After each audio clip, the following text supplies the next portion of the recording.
Açık mutfağıma hoş geldiniz arkadaşlar. Gördüğünüz muhteşem böreği tavada çayınız demlenene kadar yapabilirsiniz. O kadar basit ki çok az malzemeyle size muhteşem bir tava böreği tarifi veriyorum. Hem de çay demlenene kadar bitmiş olacak ve bayağı da doymuş olacaksınız bu tarifle. Ne yaptık? Bir adet yumurtayı çırptık ve üzerine bir su bardağı süt kullandık. Benim su bardağımın ölçüsü 200 milim arkadaşlar. Ve bir su bardağı da unu kontrollü bir şekilde yavaş yavaş döküyorum. Ben tam buğday unu kullandım bu arada ama siz beyaz un da kullanabilirsiniz. Evet, karıştırıyoruz iyice ve yoğurmadan yapacağımız börek tariflerimizden biri.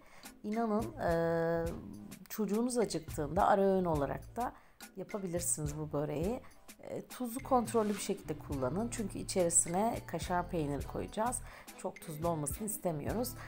Bir tatlı kaşığı kadar da karbonat veya kabartma tozu kullanabilirsiniz. Karbonat kullanacaksanız bir tık daha az kullanın arkadaşlar ama kabartma tozunu bir tatlı kaşığı kullanabilirsiniz.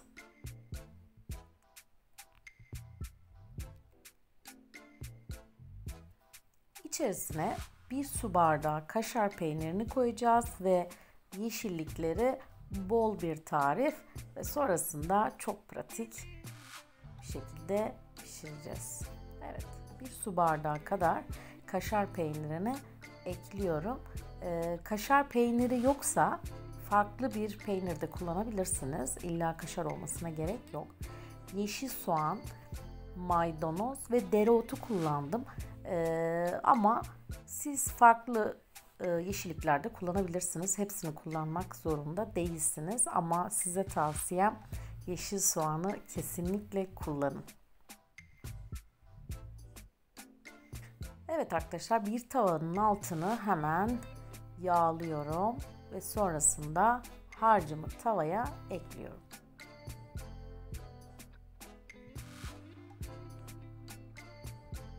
Bir spatula yardımıyla harcı tavaya ekliyorum arkadaşlar. Yapışmaz bir tava kullanın ve tava benim 25 santim kadar, 26 santim olabilir hatta bu tavam. Ama siz daha küçük bir tava kullanmayın. Çok da kalın olup içerisinin hamur kalmasını istemiyoruz. Verdiğim püf noktalara uyarsanız kesinlikle hamur kalmayacaktır arkadaşlar. Kapağın üzerindeki deliği bir havlu yardımıyla kapatabiliriz ki buharında iyice pişsin arkadaşlar ve böylece hamur kalması imkansız hale gelecek. Çok pratik bir şekilde zaten pişeceğini göreceksiniz. Siz de mutlaka bir pazar kahvaltısına bence bu tarifimi deneyin. Bakın üzeri hemen göz göz oldu. Elimizle de şöyle kontrolünü sağlayabiliriz arkadaşlar. Piştiğini anladığımız an çevirmeye başlayacağız. Evet arkadaşlar, bu arada kanalıma abone olarak ve bildirimleri açarak diğer tariflerimi de kaçırmamış olursunuz. Evet, üst kısmını biraz yağladıktan sonra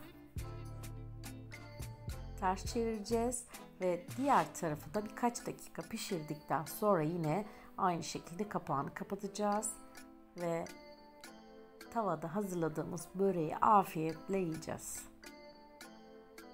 Evet, bir tabak yardımıyla veya bir kapak yardımıyla sizin elinizde eğer bakın ne kadar güzel oldu. Eğer sizin elinizde bir düz bir kapak varsa kapak yardımıyla da yapabilirsiniz. Ben tabak yardımıyla yaptım ve gayet de pratik oldu. Gerçekten muhteşem bir lezzet arkadaşlar. İçerisindeki kaşar ve yeşil soğan muhteşem bir lezzet verecek. Evet, bir kürdan yardımıyla da sanki kek pişiriyormuşsunuz gibi test edebilirsiniz. Evet arkadaşlar, tava böreğim çay demlenene kadar hazır oldu. Ve gördüğünüz gibi altı da çok iyi pişmiş. Biraz terledi, o yüzden siz bir havlu kağıdın üzerine de çıkarabilirsiniz terlemesini istemiyorsanız.